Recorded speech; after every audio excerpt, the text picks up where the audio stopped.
Hello and welcome back to the NFL DFS slate breakdown for Thursday Night Football. We got the Browns and the Jets, and thank goodness for DFS and sports betting, or else this game might be a little hard to watch. However, the Browns do at least have a chance at the playoffs, and we will be diving into this matchup. But before we do, come join us at LineStar. You can get up to 1 month free by using any of these promos: Thrive, Sleeper, Underdog, or Chalkboard. I do have to bring up Sleeper, however, because they are doing up to a $500 match.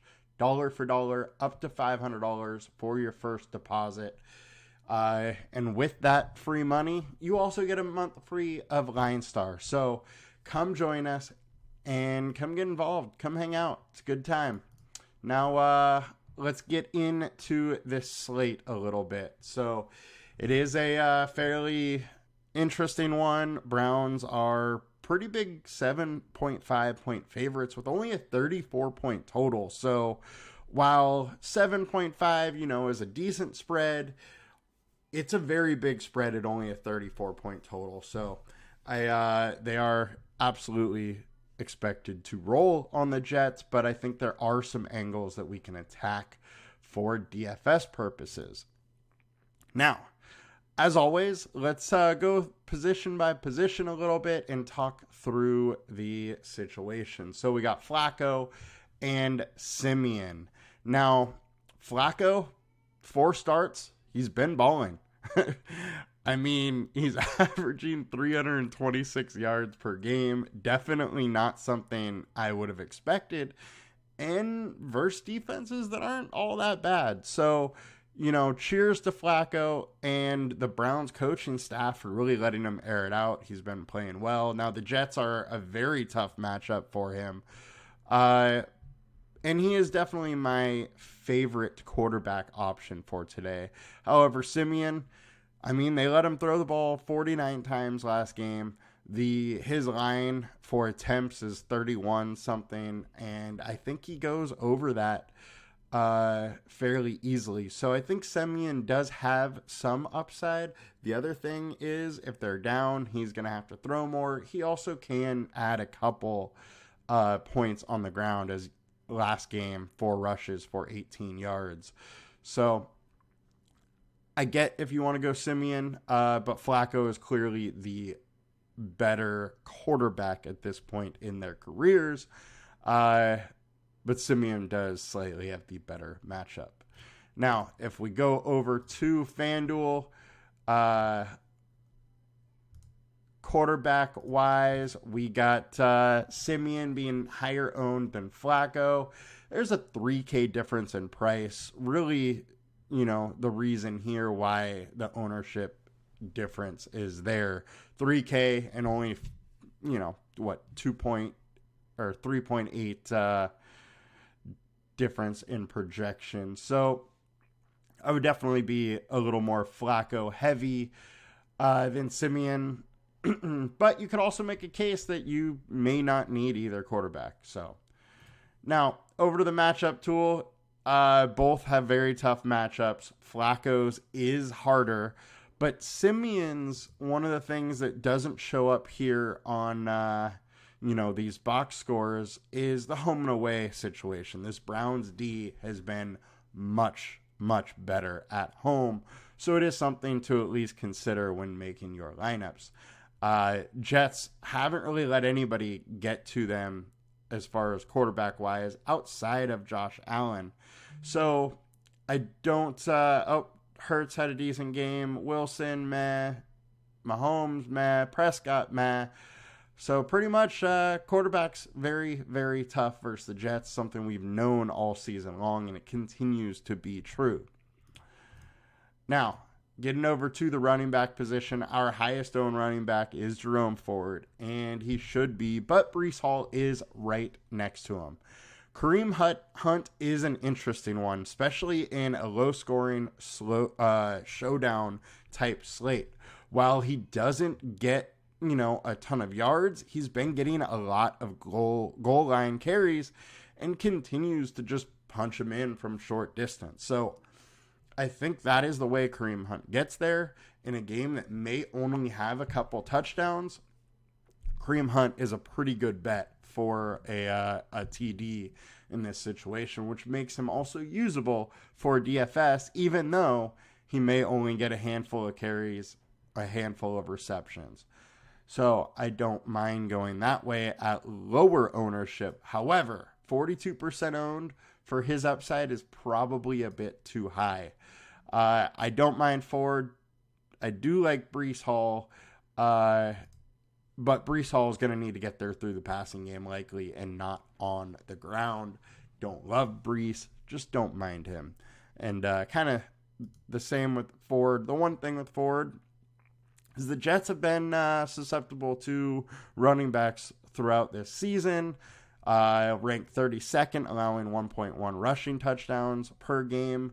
Remind you, that might benefit Hunt a little bit more than Ford in this situation, but the rush yards are there as well. And, Ford has been relatively solid in his spelling of Chubb this season. Now, getting over to FanDuel running back situation, highest owned is Hall, then Hunt, then Ford. Ford, Hunt, both pretty much the same ownership-wise. Only difference is salary. Hunt is saving a lot of money. And Breece is super expensive and high-owned, something you don't really love in a very tough matchup here. And if we go over to the matchups, Breece Hall, clearly the worst matchup here. Very few running backs have done much against the Browns. Kyren did some stuff. ETN got it done because of a touchdown and some receiving work, which that's how I think Hall is going to have to get it done, is through the air. Taylor did have a decent game, but pretty much the way the Browns have given up points to the running back is through the air. They've been very tough on the ground. Just don't like Cook altogether. Kareem Hunt, as I said, it's touchdown or bust for him, and I think touchdowns could possibly be there, and Ford is just fine. Wide receiver spot, Garrett Wilson, Amari Cooper have the highest ownership. One thing I got to bring up about Cooper, he is questionable, and we have a true question mark apparently for him with a heel injury. He's been held out of practice all week, but he finished the game last week. So in my mind, I do think he plays, but just watch that coming up to lock and watch the news. Just make sure he is in before you roll with him. But he's clearly my favorite wide receiver target in this game. The connection that he has had with Flacco has been real. He is a boomer bust type receiver, but I don't mind going with some Cooper there. Garrett Wilson's going to get a lot of targets in this game. Obviously, anytime they're trailing, he tends to get peppers with targets. 15 targets with Trevor Siemian last week. If that happens once again, you really got to like Wilson's chances to get some done. Now, as far as down the line, Cedric Tillman is a little bit interesting. He has a few targets in the last couple games.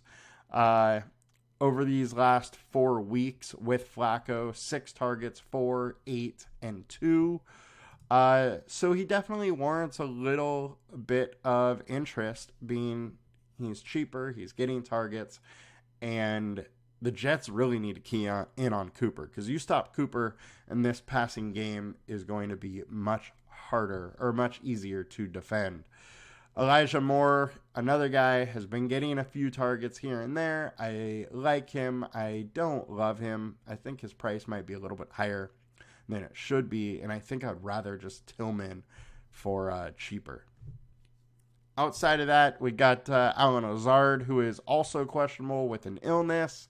If he doesn't go, it definitely gives a little bump up to Gibson, but Jets pass catchers outside of Wilson, it's going to be kind of hard to go wide receiver route. However, I do not mind them at tight end. But before we get into that, let's go to FanDuel wide receivers. Cedric Tillman, highest owned with Wilson, Elijah Moore, and Cooper. All of them all pretty much right there. Cooper is just, way more expensive than every other wide receiver. That's why his ownership is showing down a little bit. But Cooper does likely end up being the highest owned wide receiver. Either him or Wilson will be it. And they are absolutely the best two options. And matchup tool, Lazard shows up as the best matchup. Cooper being right in the mid-range. Jets have been 15th versus wide receiver one. The good wide receiver ones have been able to do some work. Jalen Waddle was the wide receiver one this week because Hill was out. Hill crushed them in week 12. So that could be a little bit just that Miami offense being very good. But Devontae Adams did fine. Keenan Allen did fine. A.J. Brown went nuts. CeeDee Lamb did well. Diggs did well. So as you can see, the elite tier of wide receiver ones have done all right versus the Jets. Cooper, I don't know if I'd put him in the elite tier of wide receiver ones, but he is a very, very good wide receiver one. So I don't mind going with some Coop there. Garrett Wilson in a very tough matchup. WR1s have had a hard time versus Cleveland, but he's going to get targeted a ton. So that's why I don't mind going there. And if we go over to tight end now, we got Njoku, Conklin. Those two are the obvious options. You do have to consider the Browns, Harrison Bryant or Jordan Atkins. Browns end up using more tight ends in the red zone, and these guys are absolutely capable of coming down with a touchdown. In a low-scoring game, one touchdown might make you optimal. It's definitely a cheap tight end being $800 or $1,400 in Bryant or Atkins. Don't mind Conklin. I think he does have a decent matchup, and the most likely spot that the Jets are able to get to the Browns is through the running back passing game and dumping off for tight end receptions. But Njoku clearly is the best tight end option today. Now, on to FanDuel. Njoku, by far the highest owned. Everybody else is low owned, and that's likely how it should be. Just don't forget about a Bryant or Atkins. They're going to be super low owned. They get a touchdown, and they are optimal. And Conklin has the better matchup. Over the last 4 weeks, Cleveland Browns really been giving it up to the tight end, and I think the Jets really should focus on trying to get the ball to Conklin. While he's not as good of a receiver as Schultz, Kmet, Ingram, or Higbee, he is capable, and he has had several big games. Now, if he can get 6-7 targets, I like his chances in this game to be optimal. Defensive-wise, clearly the Browns are in the better spot for D. I much prefer them over the Jets. However, the Jets are a very solid defense. Flacco is throwing interceptions. A pick six is absolutely possible. And for that reason, I would absolutely consider the Jets D as well. It's just not as likely to hit. And on FanDuel, it goes the same. Both defenses are coming in pretty high owned in this situation, which is interesting. Kicker-wise, there are some questions about the health of Cleveland's kicker, but all in all, I would say both kickers are absolutely in play. So all in all, that is the quick little run through of this slate. I think it is an interesting one. The Jets most likely to do well is Conklin or Breece Hall. Breece Hall more importantly through the passing game. And then you got to throw Wilson in that category as well, just because of the amount of volume that he is likely to get. Does he do anything with it? I don't know. I think it's going to be very tough for him, but the volume makes him interesting. And then on the Browns side, Ford, Cooper, Hunt, Njoku, Tillman are all pretty interesting. So have a good one, guys. we will be back with the NBA DFS breakdown later today, and then tomorrow I will have the main slate breakdown. All right, guys, I hope you guys have had a great holidays. See you soon. Good luck. Let's make some money. Adios.